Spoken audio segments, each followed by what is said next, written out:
Park City may be one of the most unique and beautiful areas in the country.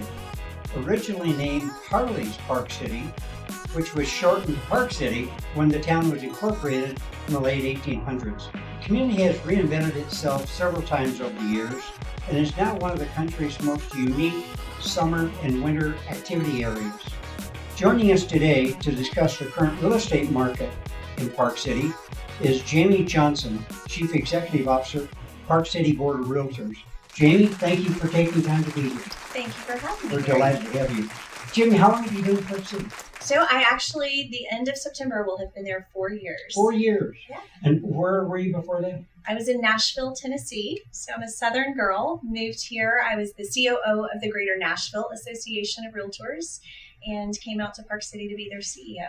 Tennessee is a long ways from Utah. How did you get here? What was the attraction? Absolutely. So as I said, was the COO there, was looking for opportunities to advance my career and came to take that role, but had looked at places all over the country that were options for me and to be able to step up, and said I would only move if it was a place my friends and family would want to come visit and that I would be able to enjoy the quality of life. So Park City fit that bill. Well, you obviously picked the right place indeed. Jimmy, give us a brief overview. What's the mission of the Park City Board? Sure. Our goals are to help our realtor members be as professional as possible in their industry and to have the knowledge and tools available to them to make sure that they can sell our market. So with Park City Board of Realtors, we have 5 pillars, from code of ethics, which is something that we hold the members to in the way that they practice, the standard of practice that they do their business, as well as networking opportunities, professional development.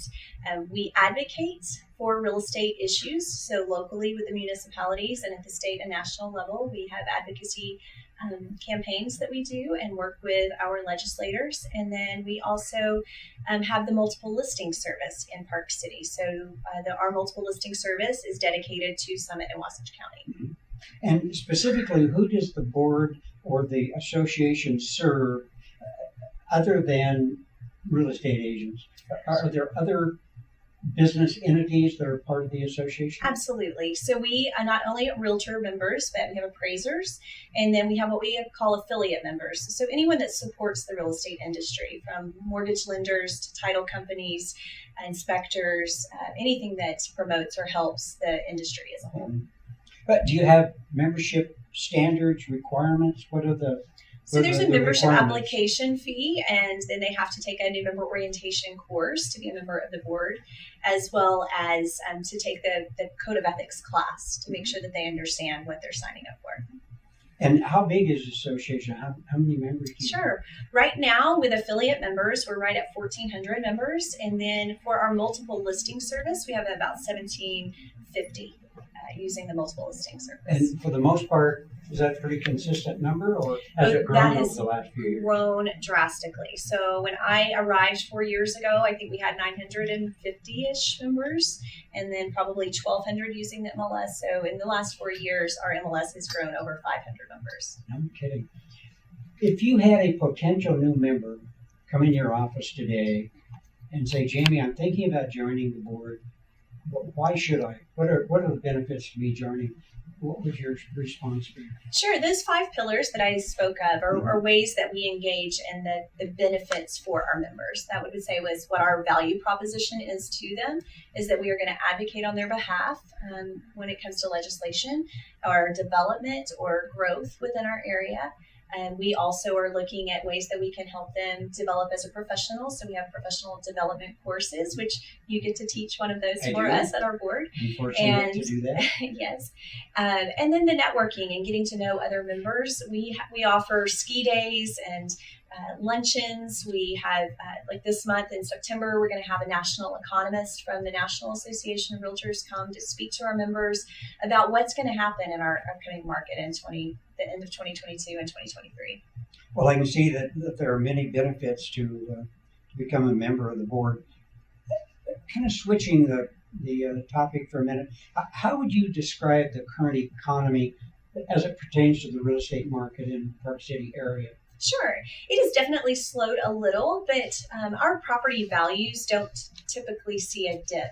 I think pricing right now is more accurate than maybe it was in the last couple of years with the inflation that we saw and the high demand of people wanting to move to the resort market as their primary residence. So we're starting to see some things slow, but we're also starting to see more inventory available. So it's giving buyers more options in our market right now. Indeed. Well, speaking of growth, I have read that the Park City and the county, for that matter, are projected by some economists to grow by 90% over the next few years. Is that realistic, and can the city handle that kind of growth? So I would say I don't know if that's a super realistic number, as there's no more land in Park City proper to develop.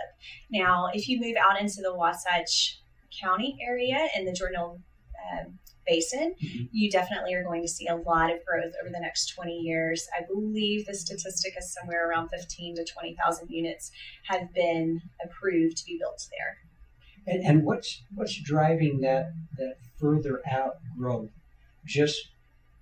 I mean, that's a long ways to drive to go to work, for example.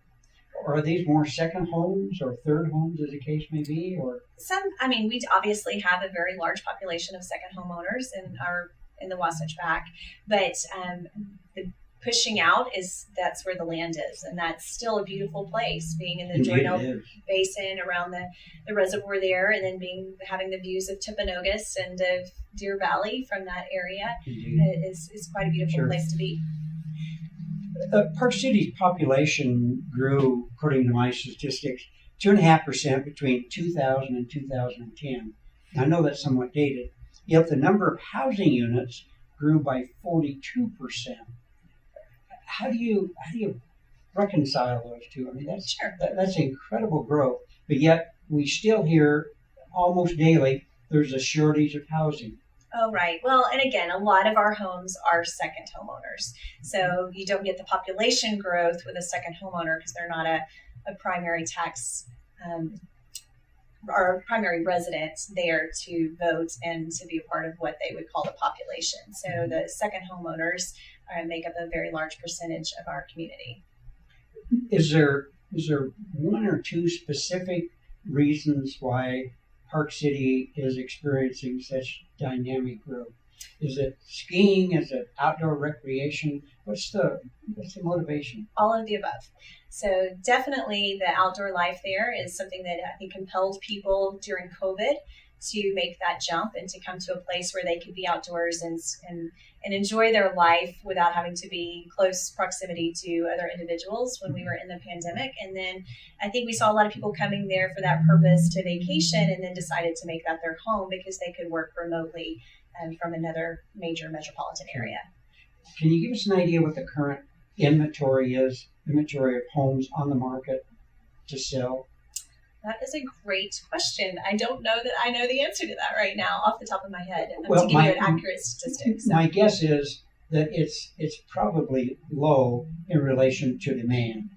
That's probably a fair assumption, isn't it? Inventory has definitely risen, and I think right now with individuals, kids starting to go back to school, and then the market and seeing interest rates rise, we're seeing the I guess need is slowing. So I don't know that is greatly impacting the market at this moment.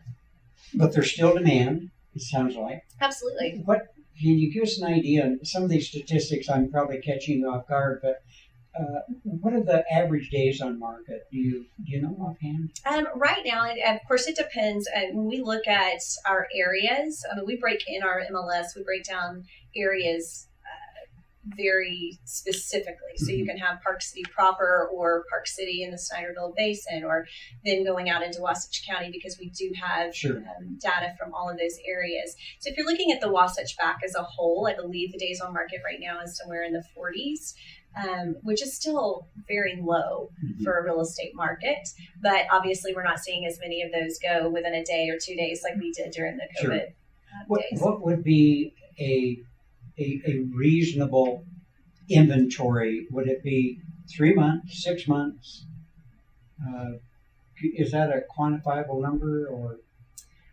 Honestly, Gary, I don't know if I have that statistic in my head. That's all right. I'm, as I said, I'm sure I'm kind of catching you off guard on some of these statistics. But nonetheless, these are incredible numbers from Park City. Is this what tomorrow is going to be? I think we will continue to grow, and we will continue to see people want to come there because it is a beautiful place to live and work and play. And so I think we will continue to see growth with the development, again, out around the basin and into Wasatch County. And because people come there and they feel like it's home, and they can be outdoors with their family, and they can get there very quickly from the Salt Lake Airport. That's something that sets us apart from kind of Colorado communities, because resort communities there, you get into Denver and then you have another hour, 2-hour drive. Whereas with us, you can leave the airport and be to Park City with no red lights in about 35 to 40 minutes.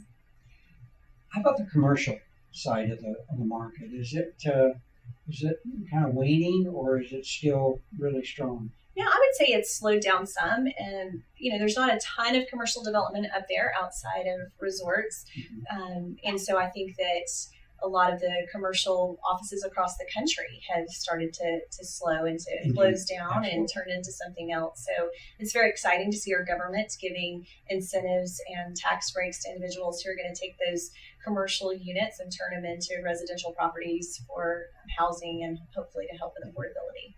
I'm a skier, and I think it's remarkable that we have such great resorts here. And you're somewhat unique in that you have 3 resorts within literally minutes of the area. But yet, when I ski there, it's still almost elbow to elbow.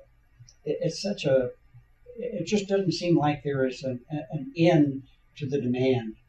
Can you see the time when there will be either the facilities expanding or totally new ski facilities?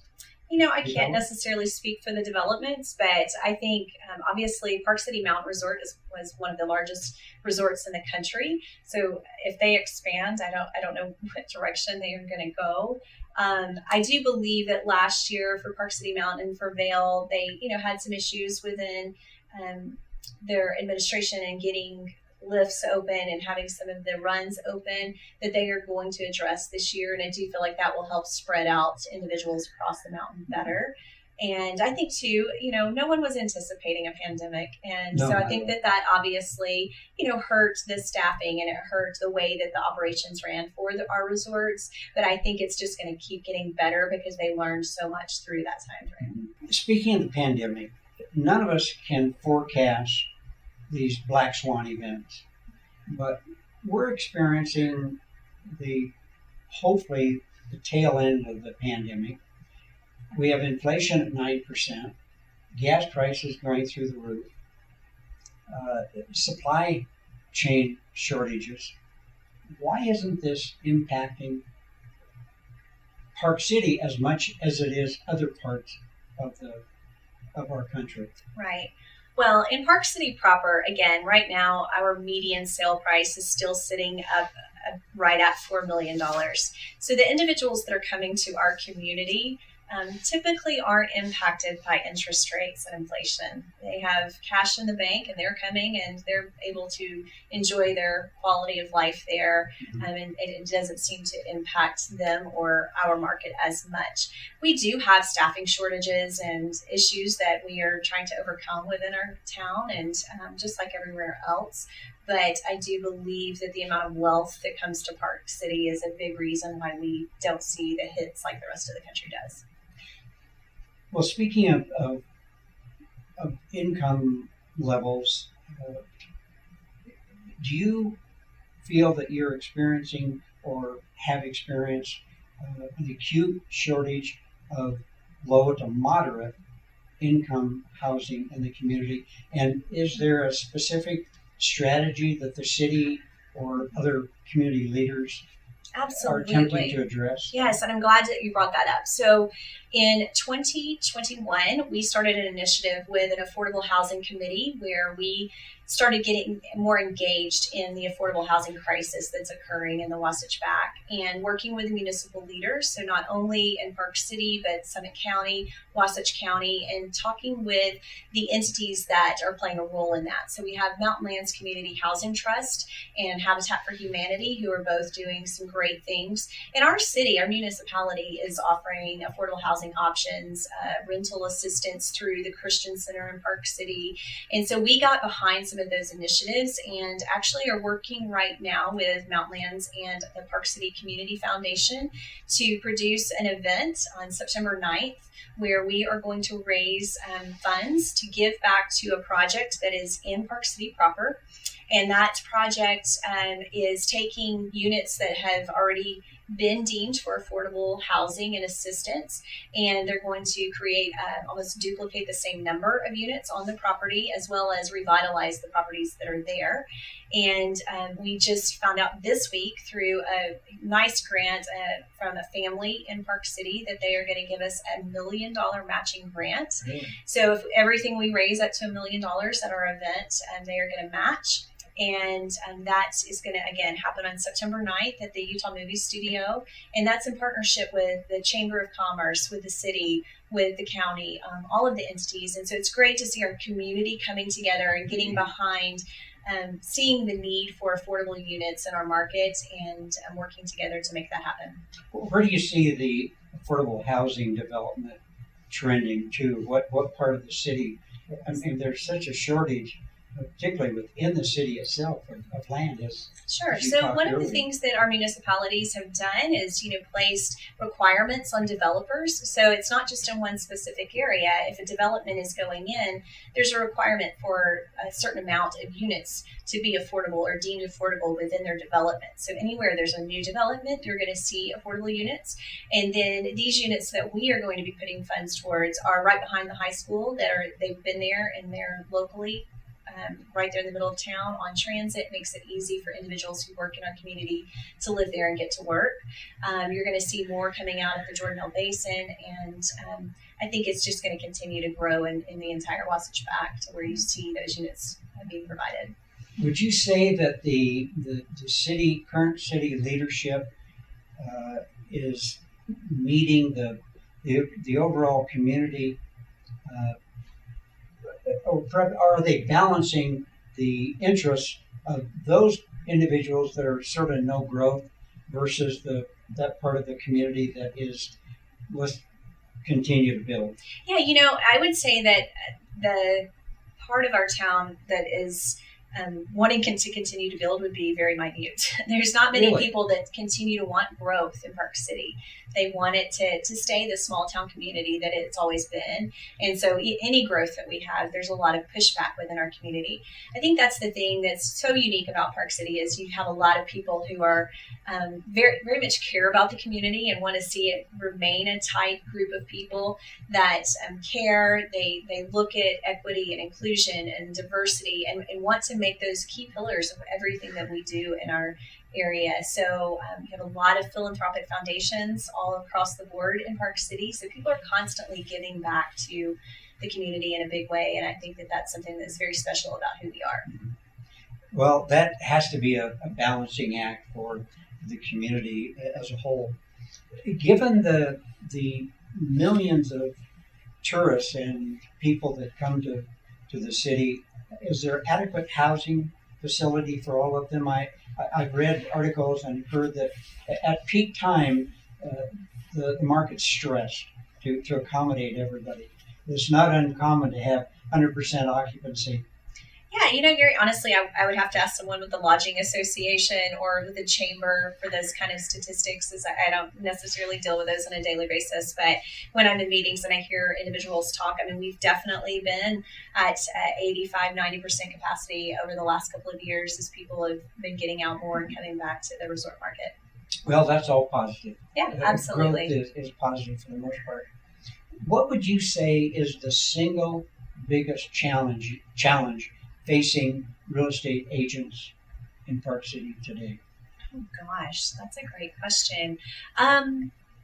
Well, obviously, inventory was, I would say, a few months ago, the biggest challenge. And I think that that's obviously coming up and it's helping them to be able to get pricing or comparative analysis at a different pace than they probably did last year.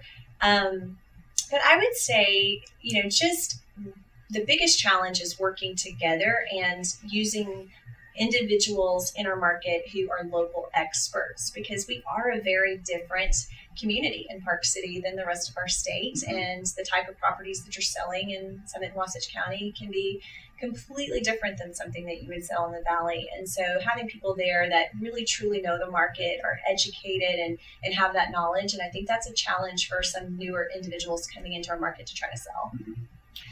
Let's kind of shift gears back to the board and the value and benefits that the board bring. Let's talk about a brand new agent that just got their license and they decide to join the board. How can they maximize the benefit that the board has to offer? What are just some of the 2 or 3 suggestions that you would have if you were advising a new agent? Yeah, so I teach our new member orientation and talk with them about getting involved. And so we have multiple committees that new agents can participate in to give a voice, and then to also meet individuals that are also involved in leadership and are actively selling in the community. I think our networking through what we call our Young Professionals Network is a great way for our members to engage. And that's young in the business, not young in age. Mm-hmm. So anyone that's new to the market or new to our association, they can kind of come and learn a bit more about the association, learn about the developments that are going on in the Wasatch Back, and then that way they can engage other agents. Sure. And so that's a great way for them to get involved. In the few minutes we have left, you mentioned committees a couple of times. Give us an idea what some of these committees are. Sure. Just by title. Yeah, so we have a legislative committee that looks at legislative issues. Let me ask you, what do they do? So we take in and we have a local lobbyist, a government affairs director that meets regularly, as well as do I meet with our municipal leaders.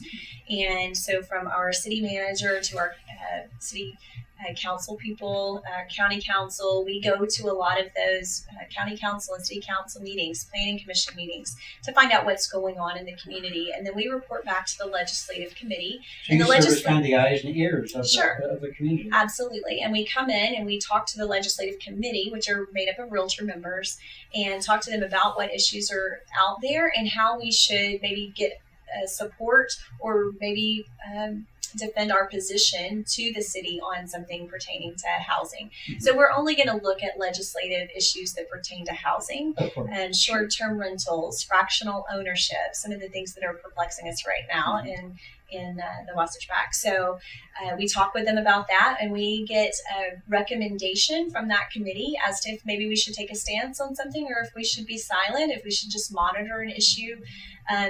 When we come to candidates that are running for office, we decide if we're going to support a candidate through that committee. And if we feel as though they are a candidate that when they sit in the seat of the council person or the mayor are going to support issues that impact our industry. Mm-hmm.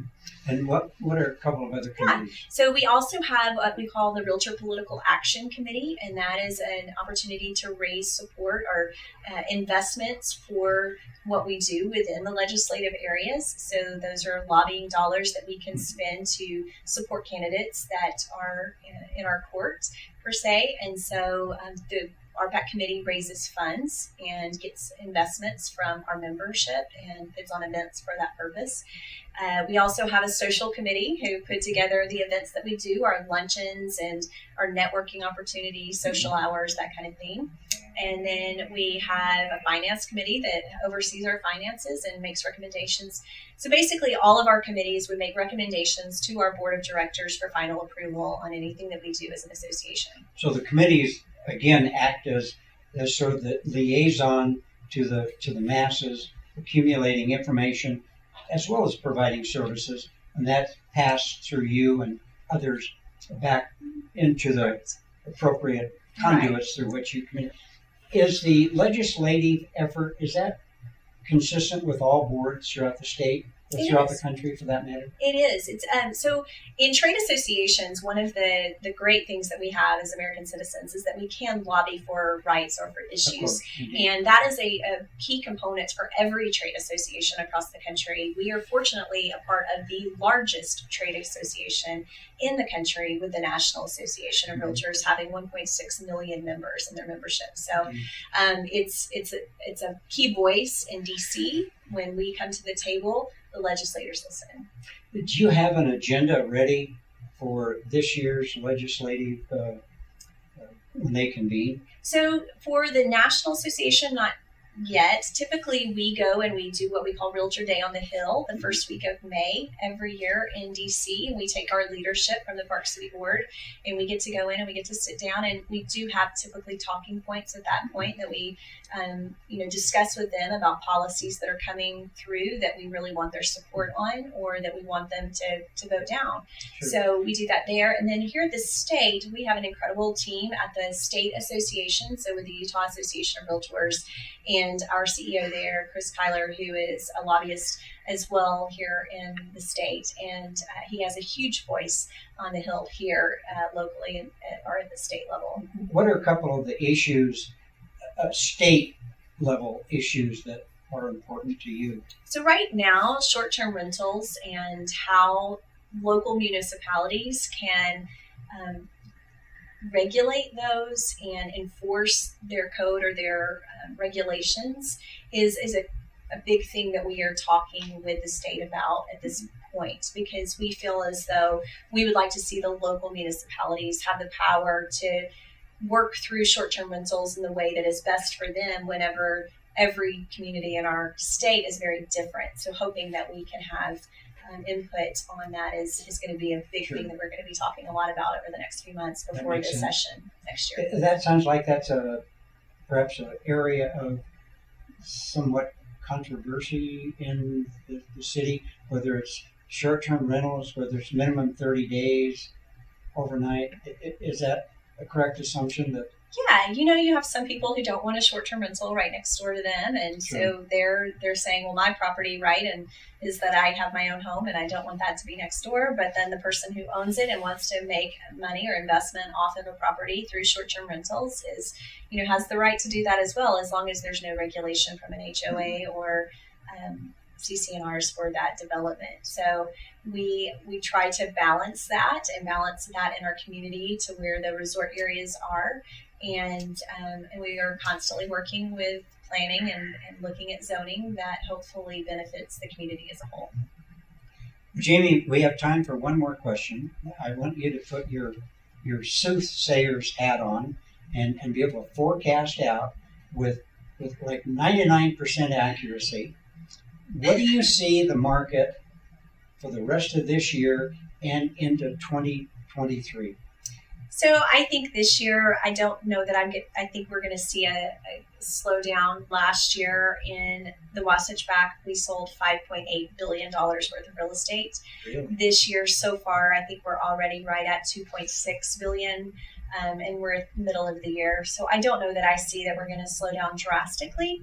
2023 is a hard one to decide. I think it depends on what the feds do and some of the regulations that are going to be out there. Exactly. Inflation, et cetera. So I don't know. I don't have a crystal ball. I wish I did, Gary, but I don't. So well, I'm not an economist. I'm not going to try to dictate that. But I think that, again, in Park City, we always have a healthy market. And right now, our numbers are back to where we were pre-COVID. So even though, yes, we saw a huge spike in 2021, and so right now it looks like, the market's down, we're actually back to where we were pre-COVID. So when we look at the amount of transactions that we're doing, it's almost identical month to month as to what we were doing pre-COVID. Well, that's great information and a great note to end on. That concludes this episode of Stringham Real Estate Edge. Today's program was brought to you by Stringham Schools, educating real estate professionals since 1989. Visit stringhamschools.com to learn more. We want to thank today's guests, and don't forget to tell us what you think in the comments section below. I'm Gary Barnes, and I'll see you on the next episode of Stringham Real Estate Edge.